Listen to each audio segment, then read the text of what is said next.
Hello guys, my name is Warcast Studios, and I am back with another Cone Clicker devlog, as promised on a Thursday, and going over the new upgrade system. But to start, I probably shouldn't tell you that I reformatted the UI. Yeah, if you couldn't already tell, I changed the UI to be closer to Cookie Clicker's UI. I'm not trying to make a full-on Cookie Clicker clone, I just really like how Cookie Clicker's UI looks, and I decided to just borrow that. And another thing you might notice is, where's the sell button? Where's the cash number? Well, I removed those mechanics because I thought that they added an unnecessary layer of complexity to my game that didn't need to be there. It pretty much made cones, the main point of Cone Clicker, irrelevant. It made everything about the cache, and I couldn't come up with a very reliable and decent way to just use cones and cache that wasn't just inconsistent and annoying. So I just decided to remove it because it just made cones useless, and I made closer to a traditional incremental game where you just grind one resource and one currency. And to move on, I started revamping the upgrade system. Yes, I revamped the upgrade system. So if we go into the shop, you've got the shop and you've got this upgrade packs menu. This means that it won't just be upgrade packs. You might have, like, let's say here's some secret sneak peek plans. You might have events similar to the Grandma Apocalypse and Cookie Clicker or something. And then if you go into upgrade packs, you get your list of packs. This will be a scroll once we have quite a bunch. But this button, this pack number 1 button, shouldn't even be visible because it will be unlocked by a feature I'm about to go over. 2 features right after this. So this pack this number 1 pack just has the placeholder art of the tier 1 with the tier 1 box from the old upgrade system. So if we just go back to the next change I have to go over is looking over into the menu. If we go into settings, there's this new button where it's called debug menu.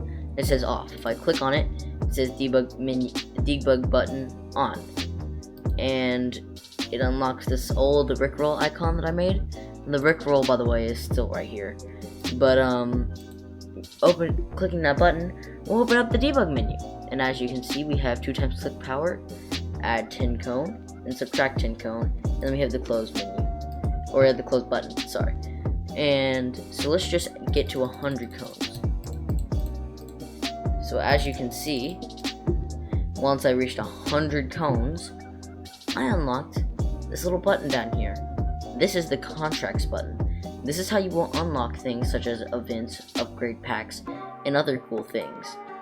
So if we come into the contract menu, it's very similar to the shop menu. It covers up the cone, and you have 2 buttons. We're gonna first go over the info button. So in this button, it says contracts. Contracts are a system where you can unlock progression elements via completing objectives and receiving rewards in the form of in-game events, upgrades, and buildings, etc. And then we have the contract button, which opens up your contract menu, which is right here. This menu is separate from this tab, so if you really want to, you can just have this menu open as you're doing your contract. But as you can see in this contract, which is automatically assigned as you unlock this button, Contractor 1, your reward is Upgrade Pack 1, and the requirements are 5 workers and 500 cones all time. This is bugged right now. It'll do if you have it in your bank. So what I'm probably going to do is just change it to in bank. I'd rather not go on a debug hunt, but I'm also probably going to go on a debug hunt to try to go hunt it down just in case, because that is probably going to become a glaring issue. So if I just simply use my boosted click power to just get up to 500 cones really fast, it'll give you this little completed bar. Now the next one is 5 workers, which all I gotta do is purchase 5 workers and complete it. So the way this currently works is kind of not how it's supposed to. Let me explain. Whenever you're done with your contract, for one, you should be able to see both, or every objective. At most there's going to be 3. Every objective will have that little completed bar over it. and the contract name will say completed, and the reward text will be changed to a button that you click and you get your reward. So like it would open up like a little loot box menu, and then you would get your reward, and you would, oh wow, look, I have my upgrade pack 1 now. So, and then after you click that reward button, it should close this out instead of just resetting the contract 00. But I decided to, just as I was implementing this, not to go all out just yet, just to implement the basic system to make sure it works, and thankfully it does. So over the next few weeks, I will be working on fully finishing the contract system and finishing the upgrade system, which is pretty close to being completed anyway. I just need to make the contract system and the upgrades pack system connect and add a few upgrades, and boom. So if we go over some of the buildings, which are the next thing that is noticeable, we still have workers, we still have dispensers, we have factories, and I removed the cone companies because I just thought they didn't fit. I thought banks would be a much better building. I know I'm kind of going on the Cookie Clicker did this, so I'm doing this spree, but Cookie Clicker is just a really good game, and I'm just borrowing some ideas from it. I'm not fully copying it, I'm just borrowing some ideas because they're good ideas. And as you probably have noticed, because the game corrupted, I haven't been able to implement the achievement system again. So as you can see, as I'm clicking these, I'm not getting achievements. Basically, these buttons have also been reformatted, so it says the workers, and it says the number, and it says the price, and it updates, which is much better than the way it used to be.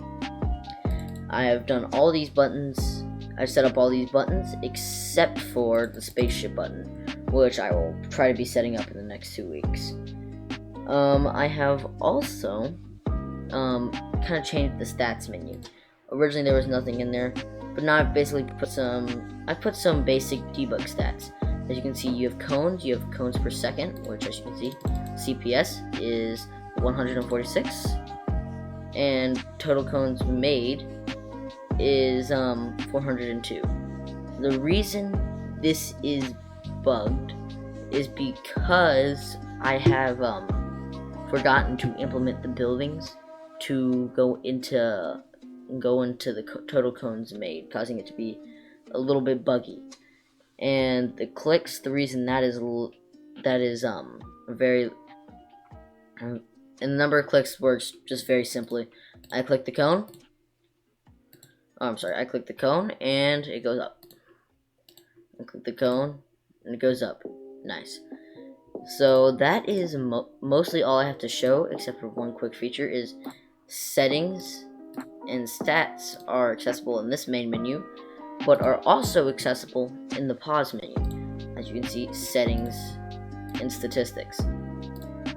And the menu is still openable by pressing the tab key. It just opens instantly. I have not created a way you can just double tap the tab key and close it. You have to click the resume button. And that is pretty much every feature that I have added and redid in this cone clicker devlog, and in this burnout break I've kind of done. So my name is Workout Studios. I hope you enjoyed. If you did, please like and subscribe, and goodbye.